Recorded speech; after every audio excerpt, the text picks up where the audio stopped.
MIM Virtual Expo 2021. Hello, and thank you for joining me to go over the power of hello. My name is Shaun Brown. I will be your speaker for today or within this block. A little bit about myself. I lead a team of incident managers within Bloomberg for workplace operations. I am married, and together my wife and I, we have a sweet little girl who just brings so much joy to our lives. Before I get into the topic, I do want to say thank you very much for what you do. No matter what you do in regards to if it's incident management, crisis management, business continuity, cybersecurity, you have an appetite, and that appetite is to learn more and to receive knowledge over this type of topic. And I think that speaks highly of your character and your willingness to go out and learn more. So thank you very much. I know it's a thankless job at times. It could be seen as silent operators or those individuals who work in the dark and don't get many thank yous. So thank you very much for taking the time to go over this topic with me today. I do want to say that there is nothing that I talk about today that you don't already know. However, that being said, I think there's value in talking about it. We need to be more exposed and more vulnerable. We need to be more proactive whenever it comes to managing incidents. So what exactly are we talking about today? Well, we're talking about two very, very crucial pieces of incident management, business continuity, crisis management, whatever you want to call it. Two key points: relationships and being intentional. What does that mean? What do I mean whenever I talk about relationships? Do I mean being married? Do I mean having friendships, having a girlfriend, a boyfriend, a fiance? Yes, the answer is yes. All of those are building blocks, right? Everything is interconnected. But relationships within our topic, especially focusing on incident management, is that relationships saves time, which could potentially save people and infrastructure, but priorities and primary would be people, their lives. So what do I mean whenever I say relationships? Well, relationships defined by the American Psychological Association coins it as a continuing and often committed association between two or more people, as in a family, friendship, marriage, partnership, or other interpersonal links in which the participants have some degree of influence on each other's thoughts, feelings, and actions. What exactly does that mean, and what's so significant about that? Well, some key pieces here: continuing, a committed association, committed, two or more people, right? If you've ever seen the movie Spaceballs, you're not like that one character where he's his own best friend because he's a half man, half dog. We're talking about multiple people here. And a degree of influence on each other's thoughts, feelings, and actions. That's very powerful. That's very powerful.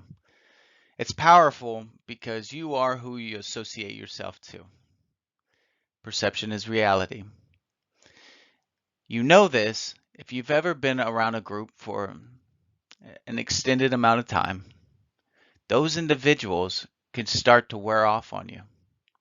Could be fashion, could be ideology, could be a number of things. Could be the way you speak. A great example: if you are not from where you currently live and you have family back home and you meet up with those people and they talk a little different, and the way you communicate, that that little twang or that accent changes a bit. For me specifically, I'm from Texas. My family lives in Texas. I know whenever I go home and I see my family, I change. My voice changes a little bit. That's because I revert back, and they have an influence on me and my actions. So whenever we talk about relationships, we talk about getting involved, being vulnerable, being proactive. Reach out to individuals. Let it be known that you want to be in their network and you want to learn from them. Knowledge is key. Knowledge is key. So who should be invited whenever you're talking about relationships? Well, stakeholders. A good way to think about this is create a scenario within your head or write it down. Determine the beginning state and the end state. What is the end state? Well, it's to be able to mitigate incidents from occurring.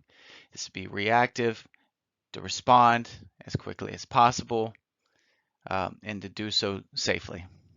Okay, great. Who do you need to do that? Well, I can't do it by myself, so I need probably a community. I need to let people know what's occurring, what they should expect whenever an incident or a crisis occurs. I should definitely get the media, because the media can push out the masses to the masses. They can communicate. They can kind of tell us the why. They can give a better story, the holistic story. Absolutely, first responders. All right, this is what we're thinking of doing. This is the end state. How do we do it effectively and efficiently? Business leads. So we talk about the private or the public sector. You want to get businesses involved because businesses have assets and resources that are readily available, right? Look at Home Depot, look at Lowe's, look at a hardware store. Look at all these stores that they can provide you resources to save people's lives and to minimize infrastructure coming down that could potentially harm people and cost billions of dollars. Get the business leads involved. Also, it's very important to be diverse in thinking. Diversity proposes innovation. I truly believe that. If you get like-minded individuals around a table, the results are like-minded results. Not always, but there's a good chance of that. So diversity produces innovation. Disagree, but have the why. Come up with something collaboratively. Just some tidbit of information. It's really important to have a representative, be trained, and to know how to speak to the media. Just remember, just because your message is factual, it's true, the way that you say it can diminish everything. It can alter the way that it's received by the end users, which then could cause, well, it could wreak havoc to your organization. And those are things that you need to be mindful of. Share the wealth. Share the wealth. If you don't know where that image is from, it's from Alice in Wonderland. Who are you? Within relationships, it's key to determine the strengths and the weaknesses of each individual. And when you determine said strengths or weaknesses, share it. Share it with everybody, including yourself. Let it be known that your strengths are this and your weaknesses are this. You need to start obviously investing in those weaknesses to make yourself a little bit more holistic and more well-rounded. But you need to do the same for your audience. You need to be able to say, this is Jack and this is Mary. Jack does this. He speaks very well in front of the media. And this is Mary, and she writes very well. Or vice versa. It's important to know that because the time it takes you to find these, you could save other people time by just by saying out loud, being vulnerable, being transparent. That's only going to help you during an incident. The last thing you want to do is have to be able to identify people's weaknesses and their strengths during a crisis. So it is very, very important. I alluded to this earlier. Uh, know your strengths and know your weaknesses. You should do an internal audit of yourself and be true. You should say, I am not good at this. I am not good at this, but I'm good at this. If you don't know who Tony Hayward is, he was a former CEO of BP. Take some time to Google it, research it. It's an interesting read in regards to the BP oil spill that occurred.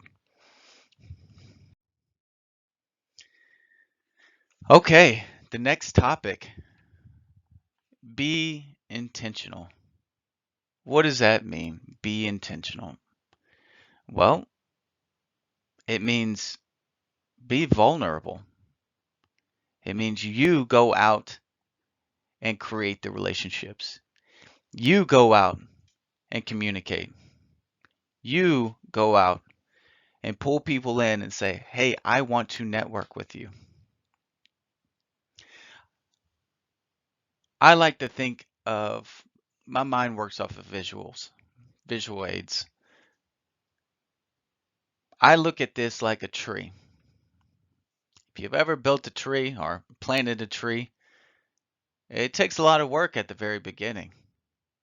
Depending on the size of the tree, you're going to have to dig a hole. Going to have to put the tree in the hole. And then you're going to have to water the tree.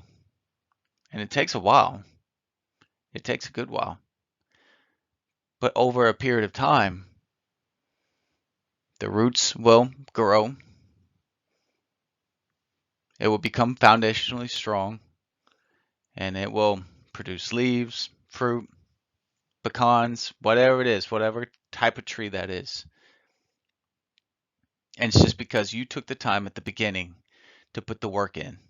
You maintained the tree. You maintained watering the tree, and it produced leaves, pecans, fruit. Same type of thing with relationships. They take work. They take work. So what do I mean whenever I discuss being intentional? Make it happen.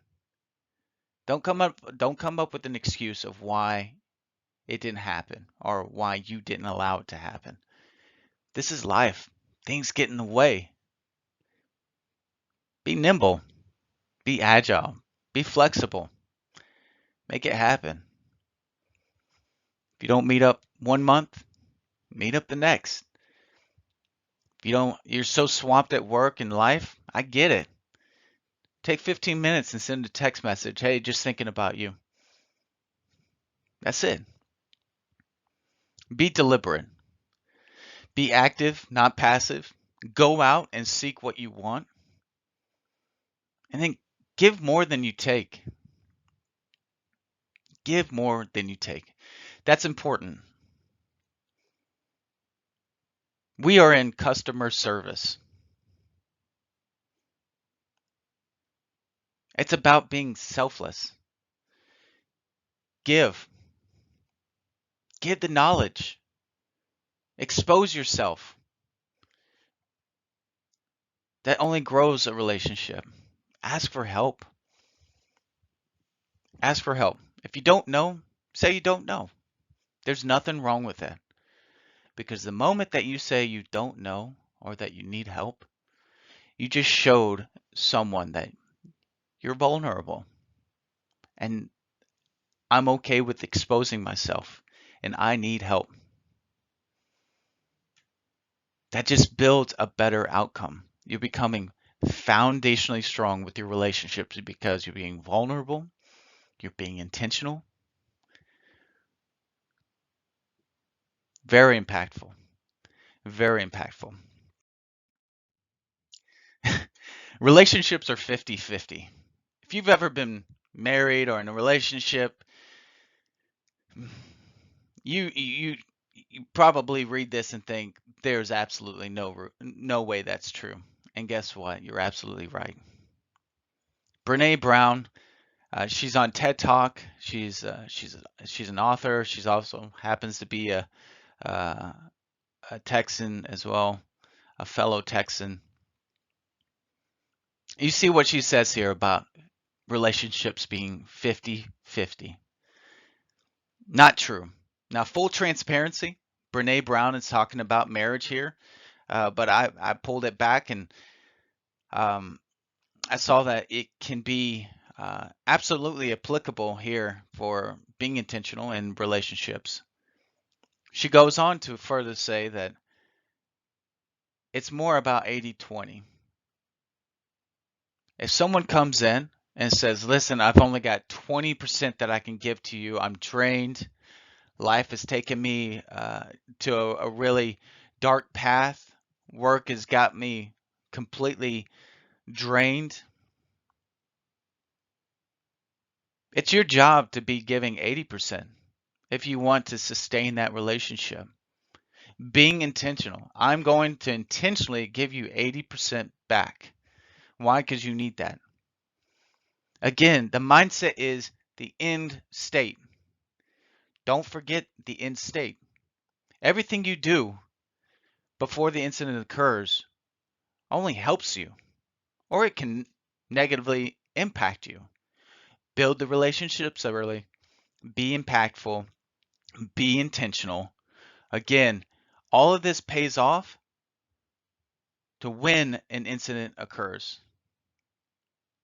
Knowing the strengths and weaknesses of your individuals that you've built your network with. Knowing what what the output is, what the input is. Knowing who can speak well, who cannot speak well, who can write well, who cannot, who can do work and fully execute on the task at hand and not complain. And not complain. Those are things that are very, very important. So if you're reading this and you're saying, well, Shaun, what can I do? Be you. Be you. Be accountable. Be accountable. I'm sure we all know a person that whenever there's something that happens or you need help, maybe you're moving or maybe you're going to do something outside and you need help. You know some people who you can call on, right? They're going to be there. They're going to be reliable. But you also know some people who you call on and they may say they're going to be there, but they don't. We need to remember this. You need to remember that. Don't be what you don't like. Don't be what you don't like. If you don't like people not being held accountable, then hold yourself accountable. If you don't like when people don't show up whenever they say they're going to show up, well, show up whenever you say you're going to show up. Be a human. Be vulnerable.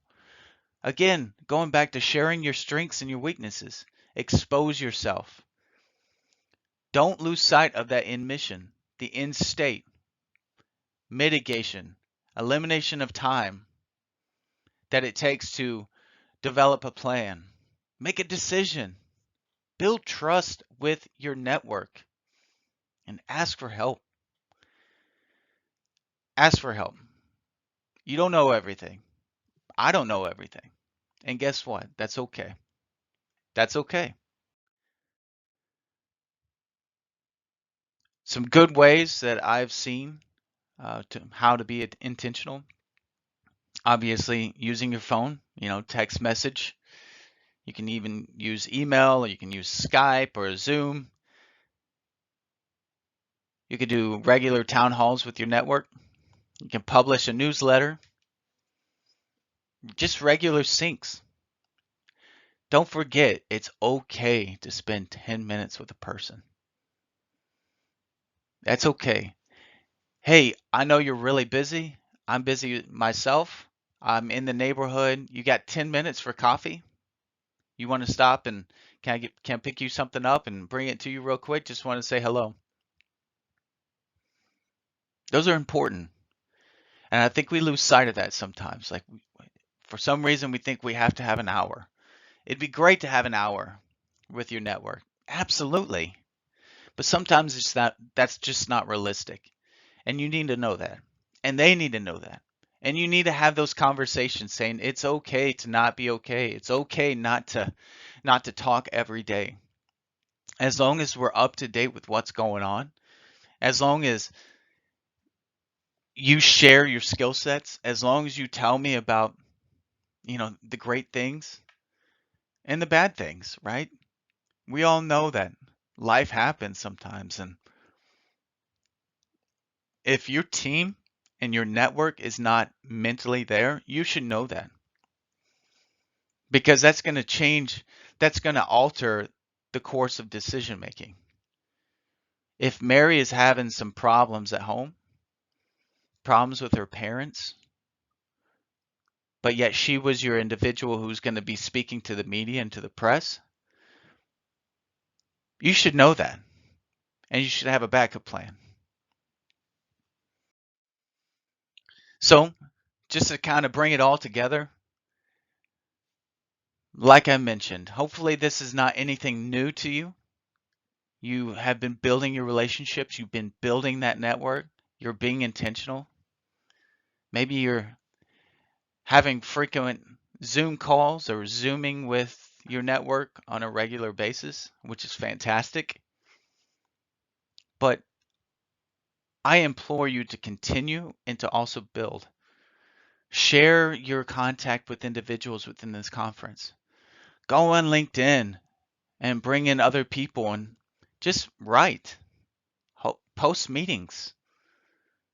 Free. Share your knowledge. Share your skill set. Ask questions. Ask for help. Those are important. They're important because, again, if you want the end state to have a tree that's foundationally strong and just giving you fruit, pecans, leaves, you have to put the work in at the beginning and you have to maintain that work. Maybe not as much, a lot of work at first, not so much in the middle, but you have to maintain. Again, thank you so much for what you do. Thank you for being out there within customer service, just having an appetite to learn. Thank you. I know, again, I alluded to it at the very beginning. This is a very thankless job. Sometimes it's to be seen is a scary thing, especially in crisis management. But thank you. Thank you for what you do and who you are. And thank you again for taking the time to kind of look within and to learn about the power of hello. If you have any questions, please contact me. You can send me an email or you can ask me within the Q&A. Or you can just stop by and say hello because as we saw, there's a lot of power in hello. Thank you very much and have a good day. MIM Virtual Expo 2021. MIM